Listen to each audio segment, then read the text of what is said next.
here that didn't work out for this date. So I'll still be presenting the information, but they will not be joining me. Thank you. I'd just like to recognize everybody. Of course. No, I appreciate that. And we, like I said, they had provided with the updates as requested, but we weren't able to get that coordinated when the meeting date changed. I understand. Thanks, Deborah. Yep.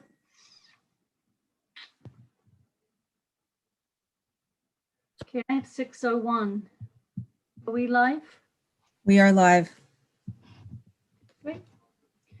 Good evening, everybody.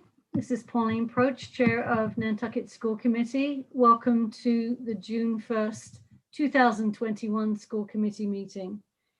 Before we begin the meeting, I will remind our public viewers that if they would like to participate through remote access, I will remind you that you can go onto the Nantucket government site, Town of Nantucket, or onto the Nantucket Public School site. See the link for tonight's meeting. You will request a Zoom link. You will need to add your name and your email address. You will then be invited to be a participant on the Zoom meeting, of which then you will either raise a hand or put into the chat that you would like to make a public comment. I will begin the meeting. The public comment will be the first item on the agenda, but I hope that this little additional time gives you the moment or the opportunity to sign in should you wish. This is Pauline Proch, Chair of the Nantucket School Committee. Permit me to confirm that all members and persons anticipated on the agenda are present and can hear me. Members of the committee, when I call your name, please respond in the affirmative. Jennifer Iller. Present. Thank you. Tim Lepre. Present. Thank you. Steve Sordovic. Affirmative. Thank you. And I don't believe Zona Butler is here. I'm just looking. Zona Butler? No. Okay. Thank you. Staff, when I call your name, please respond in the affirmative. Superintendent Elizabeth Hallett. Present. Deborah Gately. Present. Stephen Laredo. Jen Erickson. Present. Logan O'Connor. Here. Thank you. And I don't believe I've missed anybody that is speaking this evening. This open meeting of Nantucket School Committee is being conducted remotely consistent with Governor Baker's executive order of March 12, 2020, due to the current state of emergency in the Commonwealth due to the outbreak of the COVID-19 virus. In order to mitigate the transmission of the COVID-19 virus, we have been advised and directed by the Commonwealth to suspend public gatherings, and as such, the governor's order suspends the requirement of the open meeting law to have all meetings in a publicly accessible physical location. Further, all members of public bodies are allowed and encouraged to participate remotely. The order, which you can find posted with the agenda materials for this meeting, allows public bodies to meet entirely remotely, so long as reasonable public access is afforded so that the public can follow along with the deliberations of the meeting.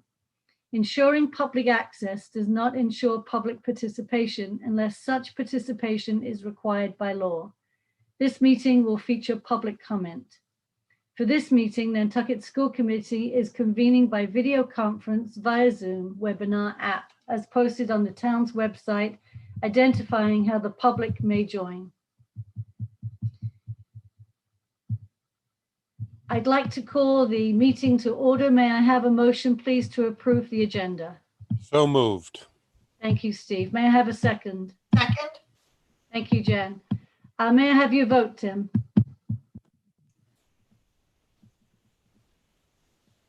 Can't hear you, Tim. You're muted. Aye. Thank you. Steve? Aye. Jen? Aye. Thank you, Pauline. Aye. That's great. I'd like to also just just get a verification that Tracy Roberts, who also will be presenting tonight, is here and present and can hear Tracy Roberts. I'm present, thank you. I welcome Tracy. Thank you. Okay, I'd like to go to public comment to begin. Jen, do you have any hands raised or anybody? I'm not showing any additional attendees. Okay. All right. Okay, terrific. All right, let's move on. And Dr. Hallett, would you like to give your report, please? I would be happy to. Thank you. So as you know, as part of my new superintendent induction program, I'm in the process of preparing a report of findings on my new superintendent's entry plan, which comes from an extensive review of district data, documents, interview feedback from various stakeholders, discussions with groups of different people within the schools and in the community.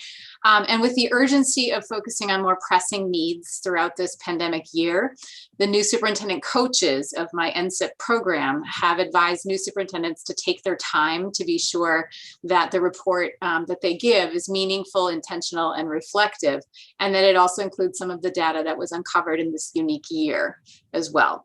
So many of my colleagues in my cohort of new superintendents will be presenting their findings over the summer, and some will even be presenting in September at the beginning of the new school year. So I wanted to make sure and share with you that I will be moving my findings report to our July meeting so that there is time to focus on the other important issues and presentations prior to the end of the school year while we still have our school staff available. And I just wanted to make sure you were aware of this intention to change the timeline in order to accommodate our limited school committee meetings between now and the end of the school year.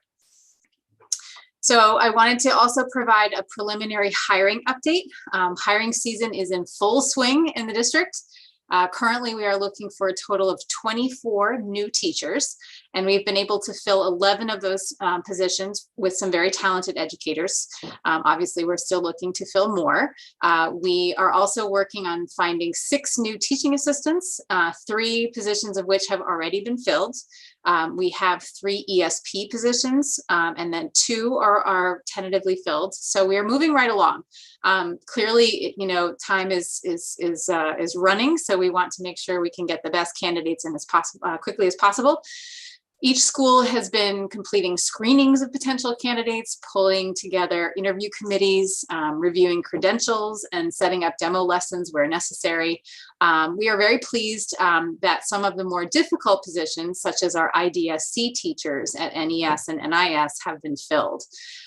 Finally, I want to share the good news that many of you have already heard, but I will share it publicly now.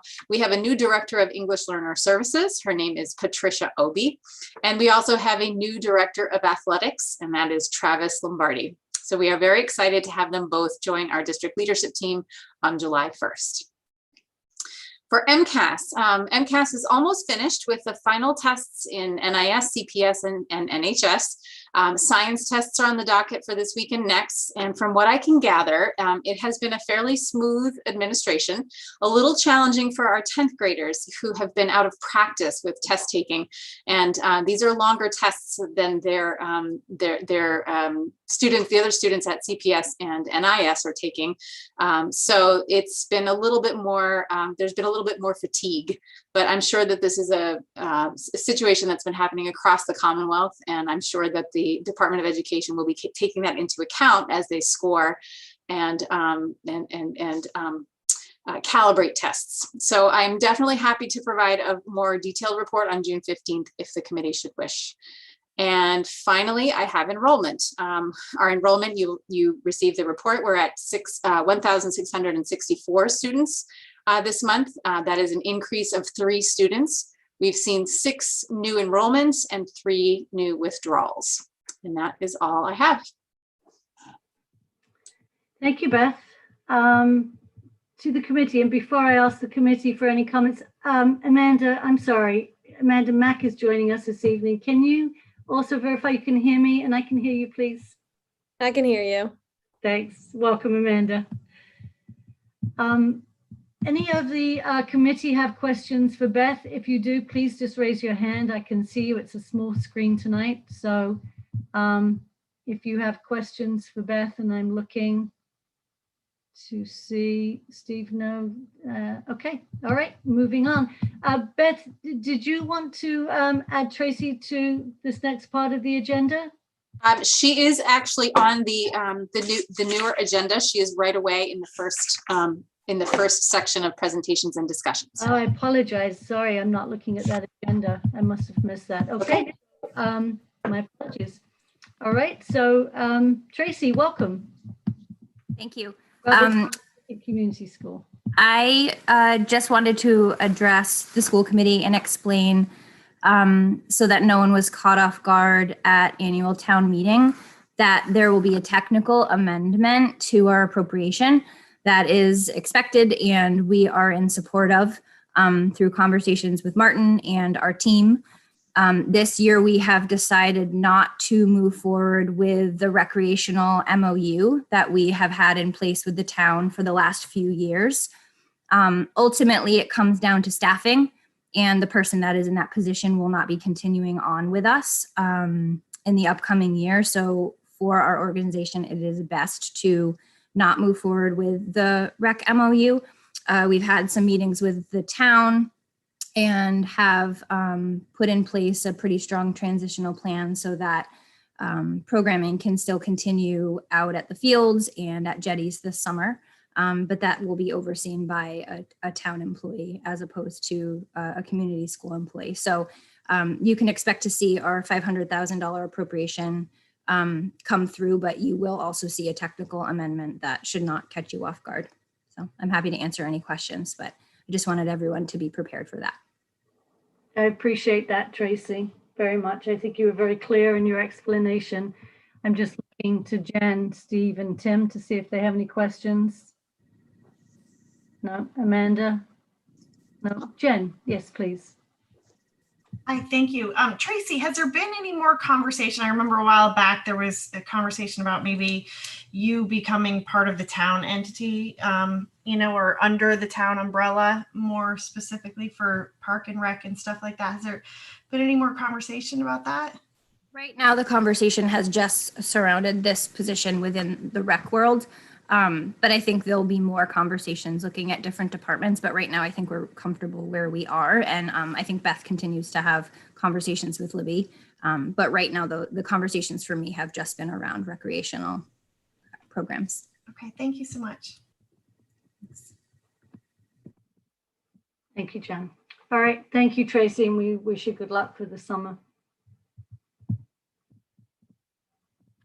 Okay. Moving on, I'd like to invite Deborah Gately, please, who is the Director of Special Services, to give her report. Good evening, everyone, and thanks so much for this opportunity to present some of the information from our department this year. It has been a very busy year in goings on in the office, and a lot of changes and a lot of really great analysis and improvements that have been made. This presentation is divided into two parts. One is just the annual special education report that we give. And then there's an addendum to the report, which includes updates on student services and guidance in what's been happening since our presentation that we gave back on March 18th. So Jen, if you want to move on, next slide. This presentation is going to look a little bit different than it has in past years. I think what's really important is so much of what we do in special education is comprised of data and numbers. Behind every number is a child. So we want to keep that in mind in terms of the services that they receive. Right now, there are 320 students that are qualified for individualized education plans. And this number also includes 9 students who are placed in out-of-district residential, and then 6 students who are considered proportionate share students who attend the Nantucket New School and Nantucket Lighthouse. The total number of students on IEPs has increased by 29 students since last year, and 16% of students in Nantucket Public Schools are qualified for special education, and the state average is 18.7%. So we're just below the state average. Within the students who receive special education services within the district, again, I don't need to read to you each one of these numbers, but the way I chose to break it down was according to pre-K, K to 2, 3 to 5, 6 to 8, and 9 through 12. And then within the number, 4 of our kids are considered transition students who are 18 to 22 years old in the postgraduate program. And I thought what was really important to highlight in this particular slide is that the IEP meetings that we've been having all year have been held in person since January of this year and remotely throughout the school year, according to parent preference. We have seen, and I'm sorry that I don't have the exact data in the percentage, but we have seen across the district an increase in IEP meetings being held on time because of the remote option. Parents have been very much appreciative of that because often many of our families take their lunch hours to be able to do these meetings. So that's something to note for that. Again, in terms of the disability categories that are recognized by the state of Massachusetts that are written to the left of this slide, this is just by the number of students by category. And of course, the numbers include kids in pre-K at NES, and within the other category, it's our homeschooled students and private school students who, again, through our proportionate share, are entitled to their special education qualified services. And we do provide those services to those students as well as out of district. The large number that you see in terms of NES with developmental delay in the state of Massachusetts, we do not qualify kids generally with the other disability categories until they reach the age of 8. So that's why it's the large classification of kids with developmental delay within NES. Yeah, Jim. In terms of out-of-district student placement, we do have 7 students that are currently placed at residential schools off island.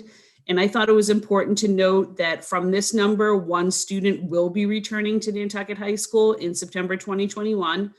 We're in the process of getting her back to the island.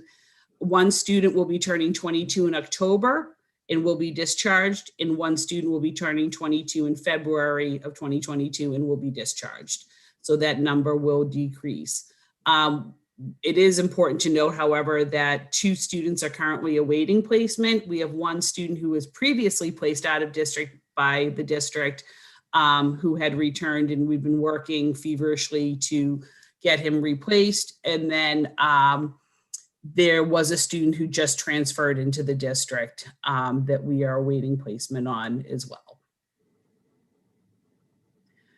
With regards to 504 plans, this is another area that we cover within the department, and the 504 plans are overseen by the school counselors at each building. And this just shows the delineation in terms of grade level, how many students are on 504s. And 504s are generally those plans that are developed largely based on immediate health needs that prevent students from being able to access curriculum or access services. And the counselors develop the plans with the approval and oversight of the building principal. And it's also should not be considered as a consolation prize to an IEP. But we've done a lot of work as a district to educate our families on what 504s do to protect children within the district.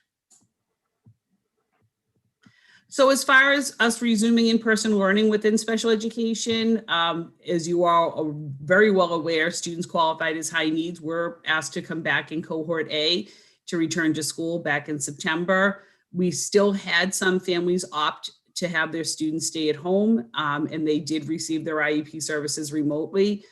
Our school-based team chairs, as you know, are new positions this year.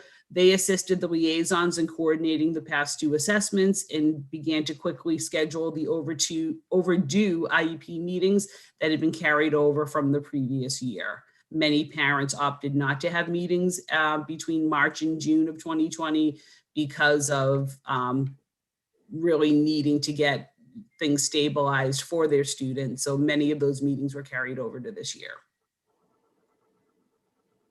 One of the things that I think is really important to point out is that the Department of Education spent a lot of time working with districts to educate them on COVID compensatory services. And I am very, very proud of the liaisons in this district who took this and ran with it from the beginning. By December of 2020, we had to have all of the meetings for our highest need students to identify whether or not they had encountered regression as a result of the school closures. And again, we classify kids within IDSC options in our transition students as being our highest need. And they immediately had those meetings and identified whether or not they encountered regression. The data was collected and analyzed to look at whether or not regression occurred. And then the compensatory services conversations continued at all special education meetings throughout the year, and they continue to happen even now in June. So essentially what that means, and Jen, you can go to the next slide, is students who were found to have faced regression are being awarded services as of May 14th. 6 students on an IEP from kindergarten to age 22 have qualified for these, as determined by a team composed of parents, teachers, and administrators. Then it's my job to issue a COVID compensatory service agreement and line up a certified special educator from the district to provide those services, which are done outside of the school day. And the compensation for these tutors, I had applied back in December and was granted the district grant for January to pay for these tutors out of discretionary federal special education grant. So what we've been doing across the department this year, again, this is some of my favorite things to talk about because it's the ongoing work of the staff and looking at our programming and how to improve it.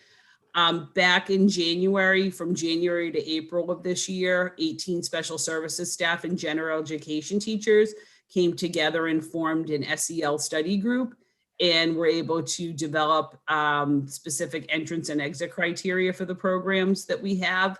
And we're also working on curriculum. We, at all 4 schools, have targeted our focus on the multi-tiered system of supports, as well as the response to intervention process. So what are we doing with kids prior to qualifying for special education? We had hired a team from Boston who came in, a team of 4 BCBAs, board certified behavior analysts, who came to Nantucket for 2 days and did a site visit and a review. And they are providing ongoing consultation to our teachers, which they have found to be very valuable. And it's, again, bringing in resources that we don't always have direct connection with, but the consultation, again, has proven quite beneficial. We are in the process of addressing a finding that we were given in November of 2020, having been found in as having significant disproportionality, which I'm going to talk about in a moment. And also in preparation for a site visit from DESE in fall of 2021, completion of a tiered focus monitoring self-assessment, which I would like to recognize all of the members of the leadership team, Logan O'Connor, to help getting all that documentation together to be able to submit that to the state. So as far as significant disproportionality is concerned, this finding that we, again, a team of administrators had come together this year, we were found to be significantly disproportionate in how we identified students, and specifically in the groups of African American and Black students with intellectual disabilities and Hispanic or Latino students with communication disabilities. This finding that was given to us from the state was based on 3 years of accumulated data. So it's not something that just happened this year. This has been over the course of the past 3 years. And under federal guidance, the Department of Education in Massachusetts has to calculate the identification, placement, and rates of disciplinary removal for our racial or ethnic groups. And when the numbers are too small for comparison, DESE compares the rates for each group to the state's rate. So we were provided with a risk ratio that was above the state average, which means that we are at risk for continuing to perhaps misidentify students. And so we have to then actively develop an action plan of how we will address it. I did think it was really important, however, when we're looking at this and this finding, that I did list in those parentheses at the bottom of the slide, how many students we're actually talking about that put us in that risk ratio. So 7 students who have been qualified with intellectual disabilities and 21 students with communication. Go ahead, Jen. So what have we done to respond to this year? We, as a group within the department comprised of the teachers within the department, we identified root causes and we conducted data analysis. We have conducted a review of the district policies, practices, and procedures. We were required by May 14th to submit an action plan, and we did that. I think probably one of the biggest pieces to discuss about this is that we will be required, based on this finding, of allocating 15% of our IDEA 240 grant to specifically address significant disproportionality. And then we have to enact the action plan that we have developed for the next school year. What's happening next year? We are very much looking forward to the fact that we, through the work of the BCBA team that came and visited, we've identified and will be adopting K through 22, the social thinking curriculum for sub-separate program students. This is a companion to SEL curriculum, but is at a cognitive level for students to be able to fully understand. We are adding a second IDSC teacher at NIS. We are creating a language-based learning disabilities program at NIS with the addition of a new teaching position, which has already been filled. We are adding a Spanish-speaking interpreter and translator who will be assigned just to the Special Services Office. We're adopting the Foundations program for ELL students at NES, and we will be adopting an SEL curriculum for grades 6 through 12, which is currently in process. So the updates that came since our presentation in March from Student Support Services, just to look at these quickly. At NES, the school counselors wanted to share that they had welcomed students back in April. They have completed the second step, skills for social and academic success units in all K-2 classrooms, introduced the process of completing second step bullying prevention unit in all the K-2 classrooms, participated in MTSS and IEP meetings, scheduled and conducted 504 plan meetings, and perhaps one of the most, probably the largest project that they undertook was the conducting the DESA PD. That was the screener that we talked about back in March that we've adopted at NES, NIS, and CPS. And they have conducted these assessments and analyzed the data to provide direct supports in SEL to kids in K-2. They continue to support students at Tier 3, which is the highest level of need, and by providing individual counseling, crisis intervention, social emotional learning, and collaboration. They're providing weekly playlists for all students to access remotely their social emotional learning lessons. And the playlists are archived within Schoology and tagged by content area. And this allows direct access to parents to be able to access this information as their needs arise. And then they provided a survey to K-2 teachers to hear their thoughts and desires for the end of the year SEL lessons. Within the world of social work at NES, I think much of this is the same, but they've become more, as I would say since March, there has been an increase in the number of meetings, collaborative meetings being held within the behavioral health community, and looking at the establishment, which has happened since March, of all of our social workers under the guidance of Julie Kingston have been collaborating in a group supervision, clinical supervision, I should say, with her in learning from one another, which has been fantastic. The other part to this is that they've been working on, through all of the social workers, of creating definitions to their roles within each building. Same idea, that's what's happening at NIS. in terms of the PD at the end of April, they analyzed the data from the DESA Mini 1 and 2 screeners, understanding the results, and then identifying the steps for student support. And I have to say that the team at NIS had developed a really inclusive, comprehensive PD for their staff that was able to get everybody with a clear understanding of how to access the resources that come from this program. Within NIS, again, supported the students through the transition of remote and blended learning, transition through teaching full classroom SEL for grades 3, 4, and 5. They facilitated the work in DESA, provided tier 1 and tier 2 support through social skills groups, continued as 504 liaisons, and continued to support the MTSS process across all grades. Within CPS, again, all of the social workers had participated in our district-wide study group for SEL, which was amazing to have their contributions.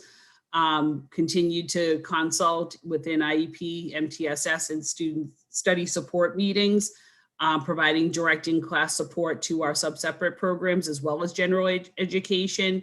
And currently at CPS, the social worker directly supports 20 students at the highest level of individual counseling and case management.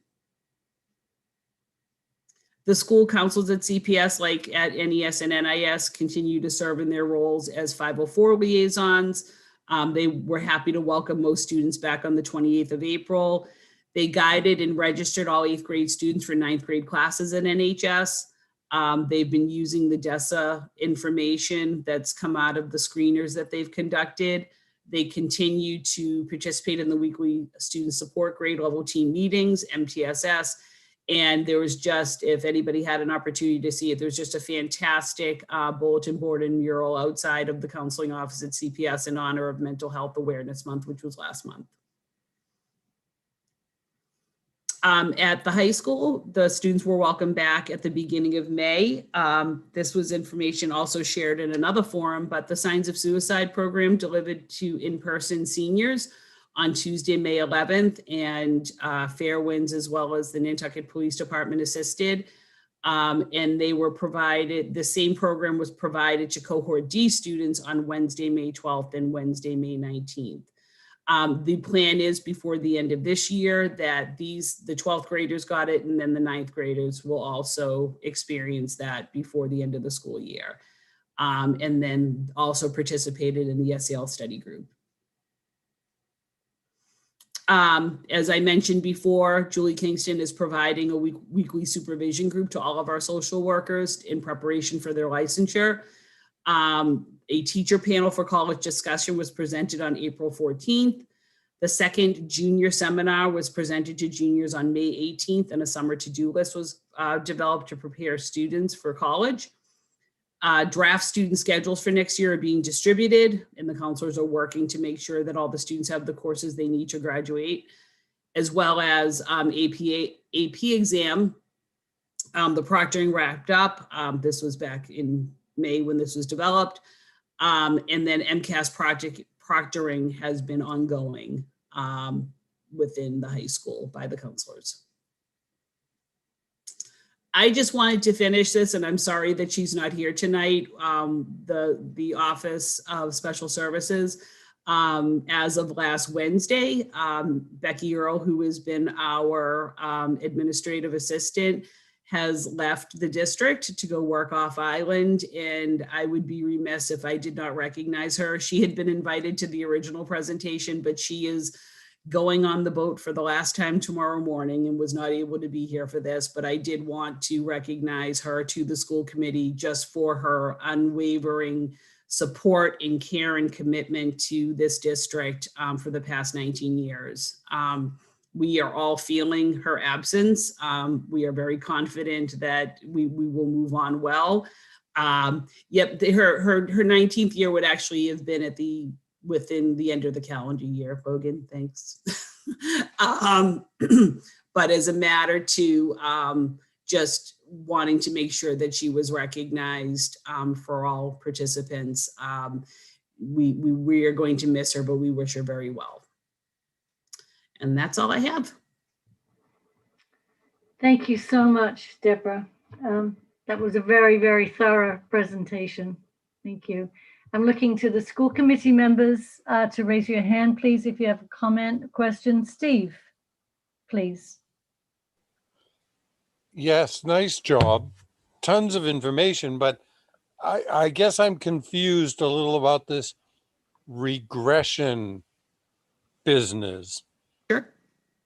With everything we've read and heard and been told, kids were missing out on education because of being remote and part-time, hybrid, this, that, all the reasons. Perfectly logical.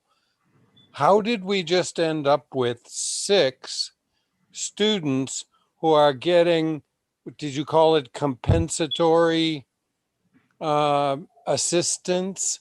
Yep. Out of all of our students? Was there a certain level of regression, or did parents play a role in deciding whether their kids would participate? 6 just feels like it's not consistent with what we've been hearing. Sure. That's a really great question, Steve, and I appreciate you asking it. So again, there's no formula to this. Everything that we do especially within special education, is based on data. So one of the very strong characteristics that is held by all of our teachers within all of our schools, they're very good at data collection. And what ends up happening is that when you go to an IEP meeting to determine if regression had taken place during an isolated time period, because remember, we're talking about March to June of 2020, and then depending on when the meeting happened for a child, you may have also, there was a prolonged period of closure in December. So we also took that time into consideration. So what you have to do is regression is considering that, were they able to the questions were asked, we had a flow chart. Were they able to access the curriculum? Were they able to, in accessing the curriculum, were they able to comprehend the curriculum? And where had they been? In the question is that if by the end of the closure, had they lost skills? The teachers were able to present where they were by progress monitoring in, say, February of 2020, and then an assessment that would have taken place right after school began. And that was your data to make a determination of regression occurring. There were students, and as I said, for 6 students that were identified, to make it clear, parents participated in every one of these decisions. The parents are part of the IEP team where this decision gets made. So they make the statement as to whether or not, and they are directly asked the question, do you feel that your child made regression during this time? And there were, and having reviewed, and I have reviewed every IEP as well as every compensatory flow chart, there were in many instances, parents just felt that their child didn't regress. But again, this decision was not based on an opinion, it was based on data. So the numbers could have been higher if parents felt that their students had regressed? If it was supported by data. Yeah, I mean, that there has to be a combination of that. But if there were concerns that were expressed by parents, I attended many of these meetings myself because we work through to talk this through with parents. This wasn't a decision that anybody made lightly. So yeah, the numbers are lower than may what have been expected, but there was significant regression that could be measured in those students that were identified. Yeah, please don't misunderstand. I'm not questioning your judgment. Yeah, well, no, it's not my judgment. It's the judgment of the team. But I just, yeah, absolutely. To be able to explain it, I can tell you with confidence that all of the team meetings that I have, and again, every IEP that I've read, that they go through me before they go to parents, and there were teachers that were presenting concerns, but once they had the opportunity to analyze the data, they really, as far as I think every teacher would love to give every child makeup services, But there had to be a guide that we used, that the state provided, that was used effectively. Okay, thanks. Thanks. Thank you, Steve. Looking to Jan or Tim or Amanda, if you want to raise your hand, if you have questions or comments. Not seeing that. I have just a couple of questions, Deborah. Looking at the chart, and I've made this comment before in past years, but looking at the chart where you have the 30 children identified in pre-K, then it goes up somewhat in elementary. But then it looks like it raises quite significantly then middle school and in high school. And I'd just like to get your thought on the reason for that. And I think some of it probably is new students coming into the district, but I don't believe that's all of it. Are we identifying students, do you think, soon enough? Or do you think as the coursework intensifies, that's a reason too? But I'd love to hear your thoughts on that. Yeah, so I think collectively and collaboratively as a leadership team, we've looked at our process of how we're providing interventions early on for students. And that directly relates back to our MTSS process in terms of the multi-tiered system of supports.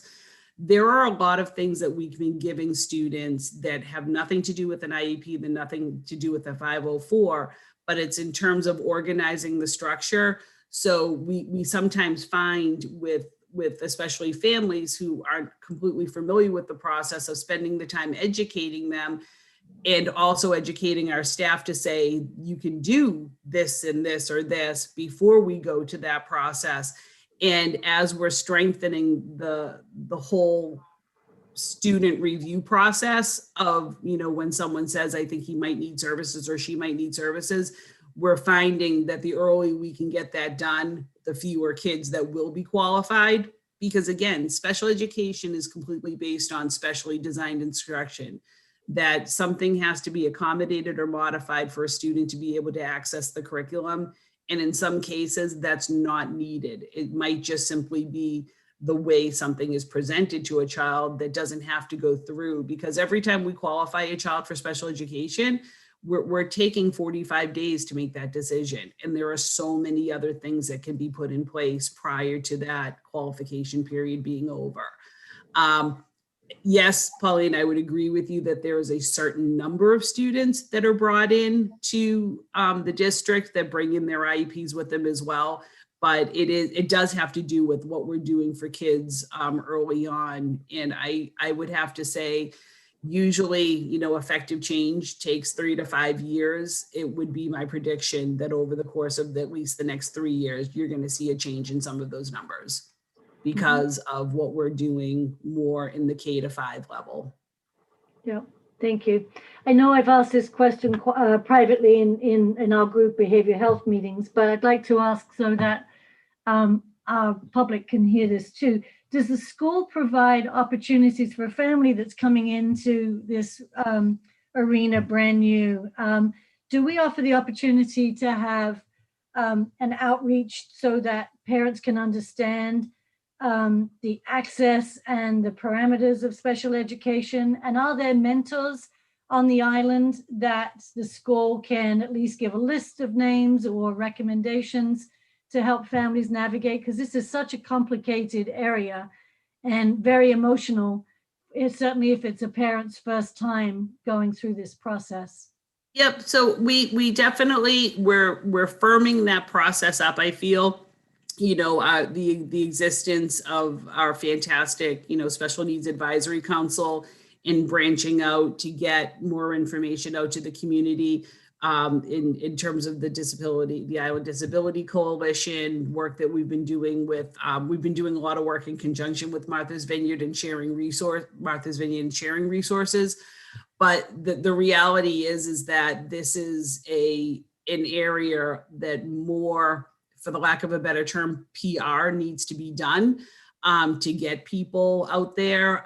That's one of the roles that our interpreter and translator is going to do in promoting outreach to our families, because that is, again, it's a complicated process in any language, but to try to, make people more comfortable with the fact of, what has to happen in looking at all of this. And I think also as we continue to reopen, having the availability of having people in person at drop-in nights at schools to be able to talk with people directly, that is where our greatest work is done. So I would agree with you in terms of the resource packet that I feel needs to be given to parents when they come into the schools.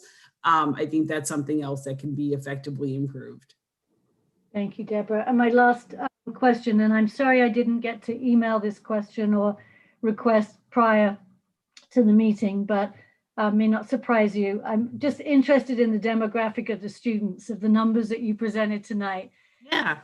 If you don't have it handy, I would love to ask you to email the committee if you wouldn't mind. Yeah. This week, but I am interested in seeing the breakdown of the demographics of our students. Yeah, I actually had that slide included, but I needed to weed down that a little bit. And I'm sorry that I do not have the actual percentages. After this meeting, I will be happy to send that to you. That would be terrific. Thank you so much. You're very welcome. Great. So thank you again for a great presentation. My pleasure. Thank you.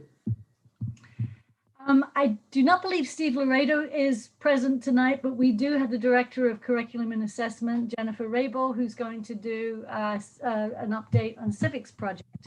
Welcome, Jennifer. Thank you. And I apologize if there's a lot of banging. The Surfside Road construction has been happening right outside my apartment for the past month, so you may hear that, and I apologize. But yes, I'll just kind of let people know what's going on with the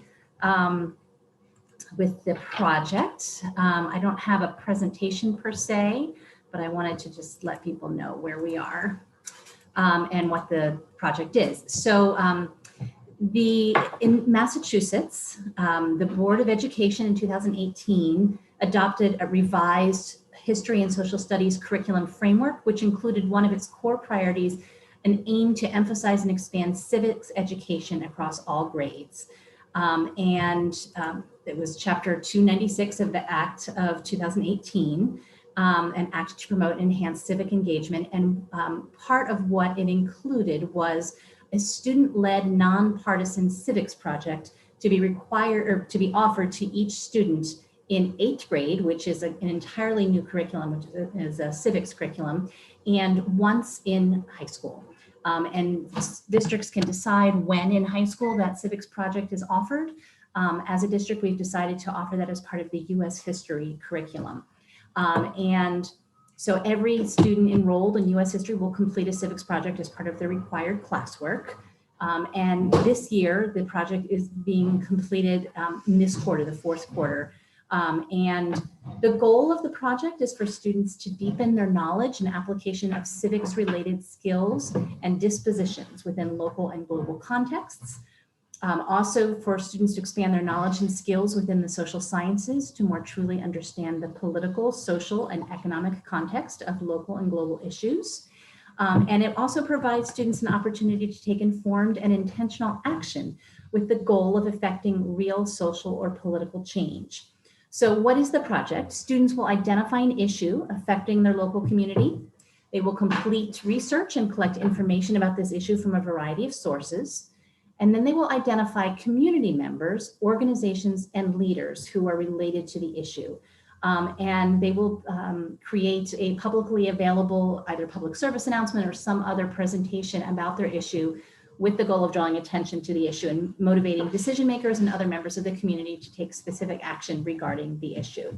And the reason that we thought it was important to bring this to the school committee and present this to the community is that there will be in the next few weeks students who will be reaching out to community members to ask for their assistance, to maybe do some of their research, and to maybe offer their assistance in as part of a civics project that they are completing. So this year is the first year that it will be done on the high school level. It's a difficult year to start a community involved civics project. So it's kind of an adapted project this year. It gives us a good opportunity to kind of pilot the process so that next year we can really fully implement the civics project. The 8th grade because the entire curriculum of the 8th grade is based on civics, they have fully implementing the civics project this year because they've had a lot more opportunity to do that.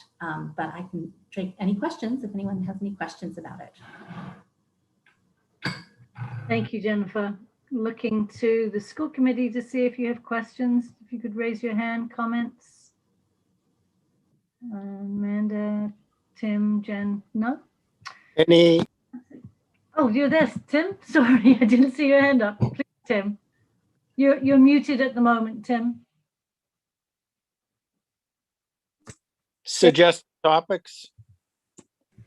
The teachers can suggest topics, but it's really the focus with the state law is that it's student directed and students are encouraged to identify their own projects. So they'll be reading the Inky and probably other newspapers and finding a project that is sufficiently local that they can to really do some local research and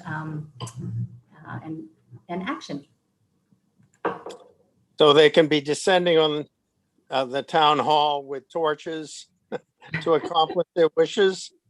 It has to be a positive impact. So there may be lots of different ways they can do that. A public service announcement, a letter to the editor, a forum. There may be many different ways that they will do that. And some of the students will be working in small groups. Some of them will be working alone. There's a lot of student choice and student voice in this project, which is why it's actually really exciting. And it's a good time of year to do it at the end of the year when it's a very engaging project. So students sometimes at the end of the year are not quite as engaged. So this we're hoping will really engage students. Sounds really interesting. We will be sure to share the results when we have some. I was actually going to ask you if there would be a public presentation with their findings or part of a public piece.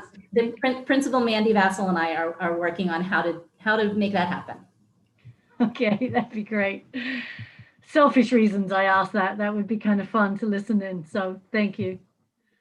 Principal Vassal said she'd like to see those projects on display. So we're literally looking forward to some nice things.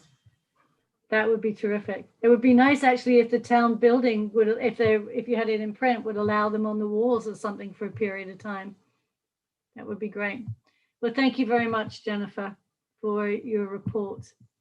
Now I'd like to invite Jennifer Erickson, Director of Technology, for her technical annual report, please. Welcome, Jennifer.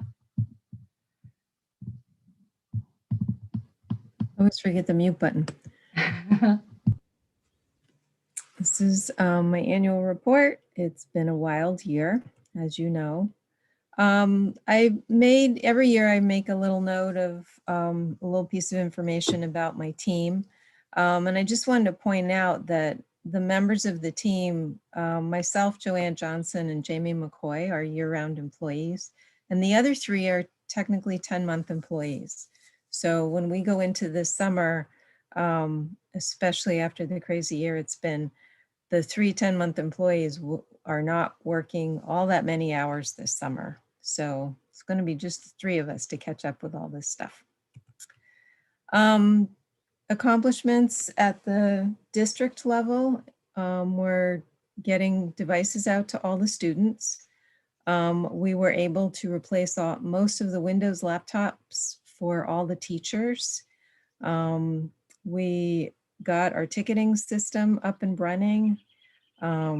We participated again in the cybersecurity and social media training with the town and come up with some of our own. And then I wanted to show you some of the big data, which I think you've seen before, and managed methods. This would be the big data screen, what Joanne Johnson does. And Sarah Erickson also knows how to do this, is the information gets kind of sucked out of DESI and then put in graphical representations of how to look at the data. And then it can be drilled down all of these little drop downs. You can select by grade or native language, that kind of thing. So it's really interesting when you start analyzing the data. And then this Managed Methods is our new tool for watching ingoing, outgoing emails, detecting malware, and also detecting if there's any suspicious activity going on with the accounts. At NES, the elementary schools, we rolled out the Chromebooks to all the families, which was interesting in the fall. We also last summer were able to procure enough iPads for the for kindergarten, and then in the fall we got another batch of iPads for the first graders. It was important that we got those kind of devices because they're learning how to type in first grade, but to walk in and be expected to use a typewriter immediately, or the keyboard, I should say, was challenging. We've been working on our classroom inventory, and Marina at the elementary school was able to help Kim Albertson with, we call it the Seesaw Project, but it was getting a lot of the accounts straightened out and combined. There were some duplicates and stuff.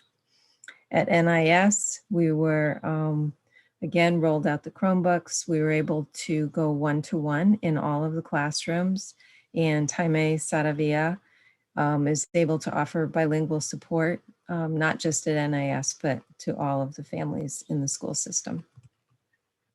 At CPS, we were able last September to get new Chromebooks for the 6th graders. Jamie McCoy is our Nantucket trainer, so the Nantuckies were able to get back into school and start working on the Chromebooks couple of months ago. Interestingly enough, 2 of our Nantuckies are actually the children of 2 of the techs, so they were able to be in the room together when we were still separated. At the high school, we are up to 4 Nantuckies working on devices. We're in the process of upgrading or working with Brian Potter to upgrade the PA system. It's pretty archaic, and a lot of the speakers and stuff needed to be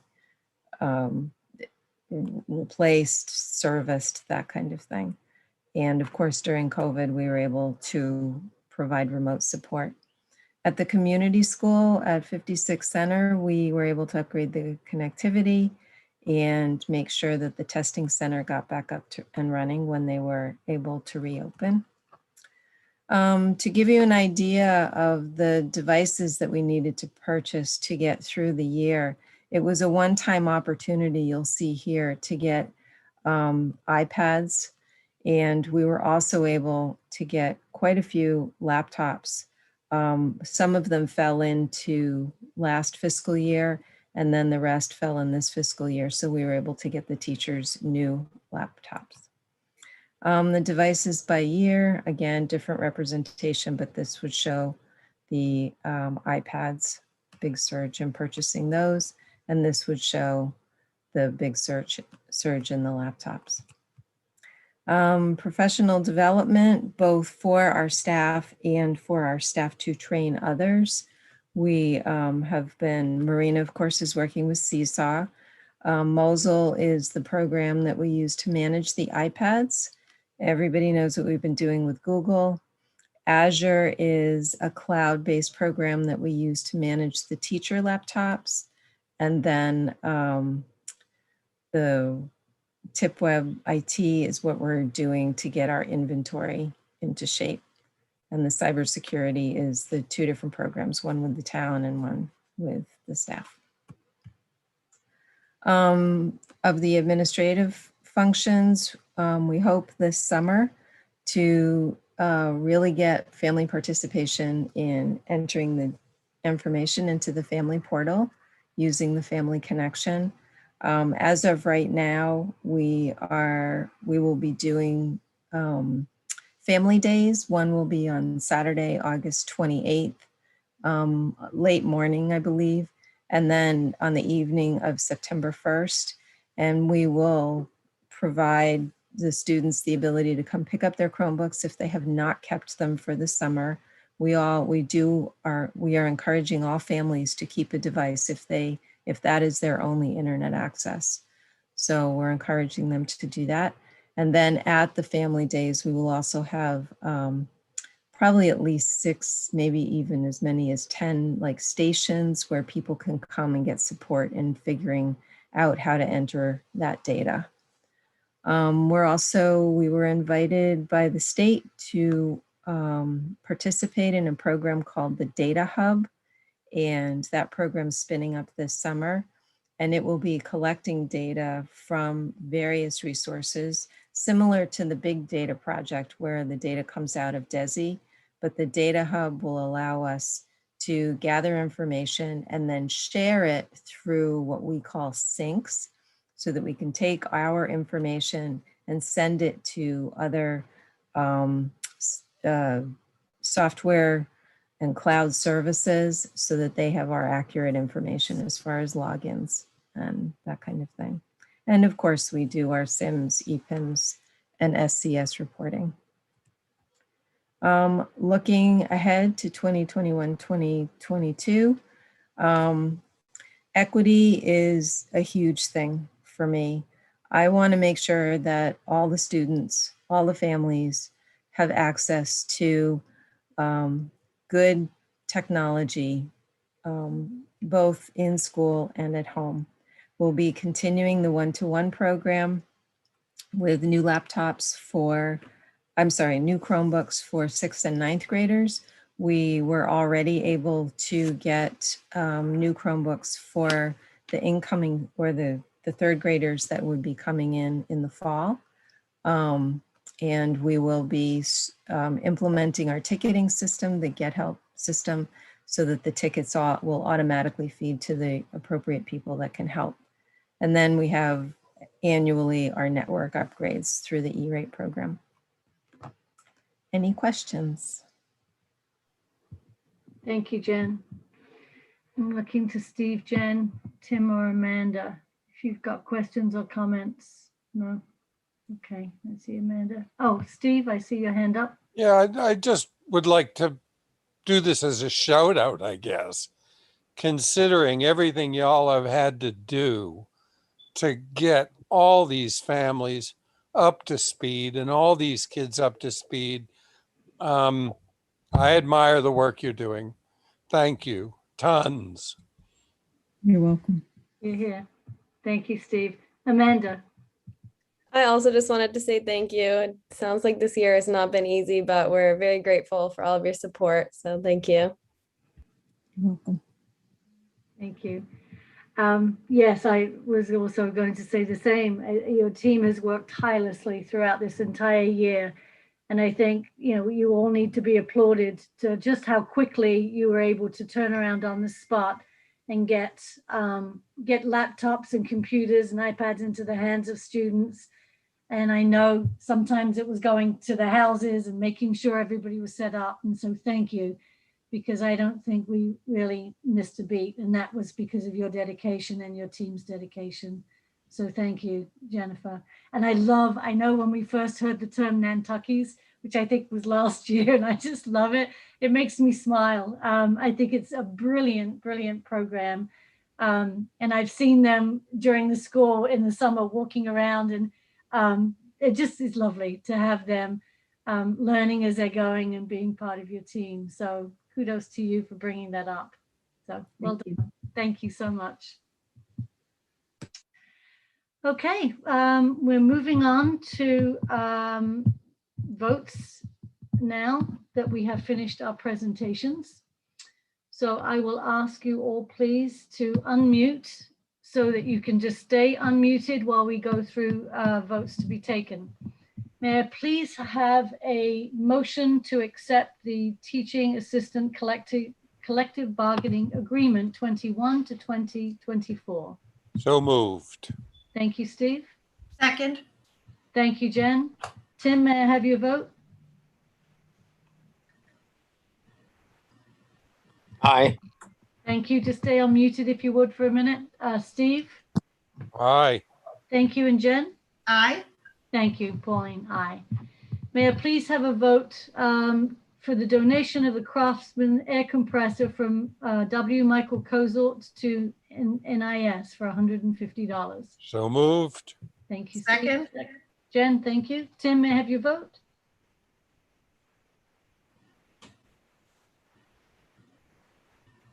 Aye. Thank you. Jen, may I have your vote? Aye. And Steve, sorry. Got my name, did you? I did. I got distracted. I'm sorry. Aye. Thank you. Pauline, aye. May I have approval, please, for the donation from Stop and Shop Community Bag Program to CPS for $176? So moved. Second. Thank you. Tim, may I have your vote? Aye. Thank you, Jen. Aye. Thanks, Steve. Aye. Thank you. Noted for this, for the minutes, I will recuse myself from this vote. Vote approval from Egan Maritime Institute to the CPS gift account for the 8th grade Maritime Studies Oceanography for $19,298. May I have a motion? So So moved. Thank you. Second. Second. Thank you. Tim, may I have your vote? Aye. Thank you, Jen. Aye. Thank you, Steve. Aye. Thank you. May I have a motion, please, for the donation from Nantucket Dolphin Swim Booster Club to Nantucket Community School Community Pool for $896. So moved. Thank you. May I have a second? Second. Second. Thank you. Tim, may I have your vote? Aye. Thank you, Jen. Aye. Thank you, Steve. Aye. Thank you, Pauline, aye. Vote approval, please, for the donation from Remain Nantucket to Nantucket Community School for $65,000. So moved. Thank you. Second. Thank you. Tim, may I have your vote? Aye. Thank you. Jen? Aye. Thank you. Steve? Aye. Pauline, aye. Vote approval, please, for the Schmidt Family Foundation to Nantucket Community School for Technology and Training for Marketing Strategies for $12,500. So moved. Second. Thank you. Tim, may I have your vote? Aye. Jen? Aye. Steve? Aye. And Pauline, aye. Thank you. Vote approval, please, for the donation from Community Foundation to Nantucket, for Nantucket to Nantucket Community School Nantucket Emergency Fund for CPR and lifeguard training programs for $7,045. So So moved. moved. Second. Thank you, Tim. Maybe a vote? Jen? Aye. Thank you, Steve. Aye. Thank you. Vote approval, please, for the minutes of the May 4th, 2021 meeting. So moved. May I have a second? Second. Steve, may I have your vote? Aye. Thank you. Jen? Aye. Tim? Aye. And Pauline, aye. And lastly, may I have a vote approval, please, for the transfers and invoices for May 20th and June 1st, 2021. So moved. Second. Thank you. Tim, may I have your vote? Aye. Jen? Aye. Steve? Aye. And Pauline, aye. Thank you so much. It's always wonderful when we get to have so many votes, but I'll tell you, it is just, again, outstanding with the number of donations coming into our schools. So thank you, everybody. I mean, I think many schools would be envious of the total in dollars just from this one meeting. So thank you very much to our community for the support of our schools. Subcommittee work. Does anybody have any comments or reports of committees that meetings that they have attended? Steve. Negotiations. And I guess this also will take us down to the agenda for June 15. We think we've finished the custodial negotiations. And Beth, will we be able to have the paperwork available for the 15th? I will work with NTA to make it happen. Beautiful. And I want to take this opportunity, I have to do this, shout out to Diane, because she's the one who made it happen. Let me tell you, the spreadsheets with the possibilities, the communications with other towns, departments, to be able to make the comparisons, to come up with reasonable salary numbers to work with our people. This could not have been done without her. Thank you, Diane. Thank you, Steve. Anybody else have any comments before I make mine? Okay, I did attend the behavioral health meeting, which was on May 10th.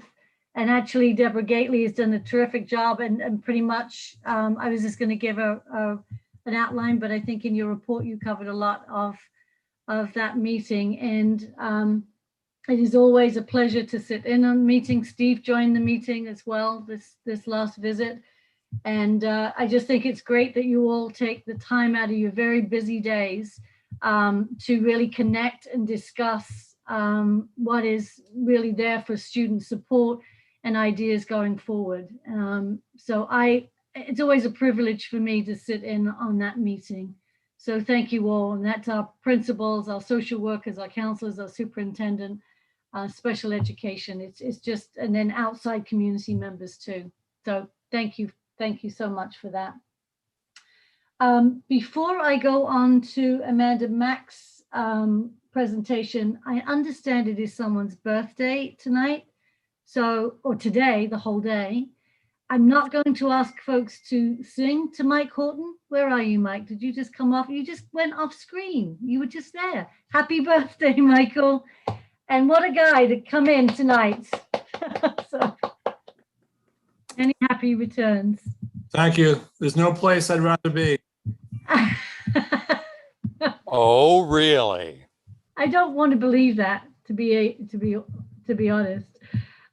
Okay, Amanda, would you like to give your presentation, please? Thank you. I'll just start out with a short recap of kind of the end of year events coming up for the seniors. So this Thursday at 6 p.m. we are going to have a ball at the Great Harbor Yacht Club with both students and teachers attending. And then this Friday is the last day of school for seniors. And after school that day at 5 p.m. baccalaureate will take place at St. Paul's Church. And only students are allowed to attend, but I believe it will be live streamed. And then next Saturday, June 12th, we will have our outdoor graduation ceremony on the Bacchus Field. And then the spring musical at the high school has been filmed, and they are hoping to stream the video of the performance sometime next week. And I believe it will just be something that you log in and pay for the performance and then watch from your computer. And then I believe this will be my last meeting. So I just wanted to thank everyone for giving me this opportunity. I've learned so much from all of you, and I'm very grateful for all of your hard work and dedication. So thank you so much. Thank you so much, Amanda.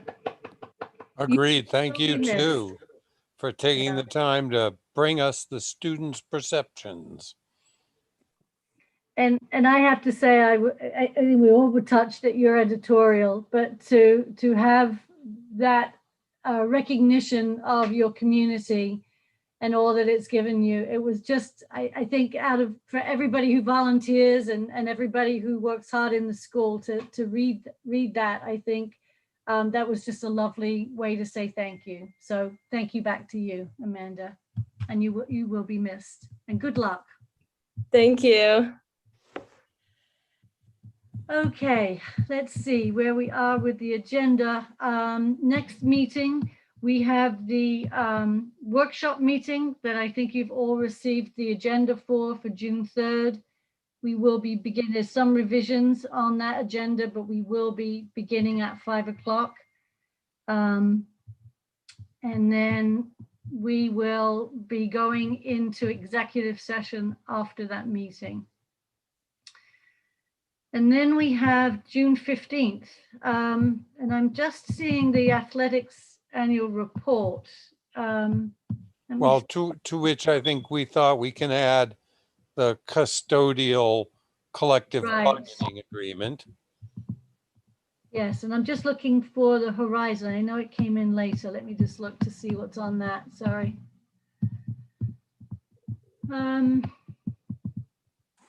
First, so the MCAS update, Beth, do you think that will still be? I can provide additional information. I don't know if there's anything in particular that the committee would like to hear, but I certainly can add, some final words on that. We will have finished our science testing by then. So we also have academic awards, graduation and end of the year celebrations, and the superintendent's evaluation tentatively on the 15th. So yes, yeah. Okay. Does anybody have any other comments for that meeting? No? All right. Well, thank you, everybody. We will adjourn to the June 3rd meeting. Until then, may I have a motion to adjourn, please? So move. Second. Thank you. Jen, may I have your vote? Aye. Thank you, Steve. Aye. Thank you. Tim? Aye. Thank you. And Pauline, aye. Thank you, everybody, and have a great night. Stay safe. Thanks, everybody. Thank you.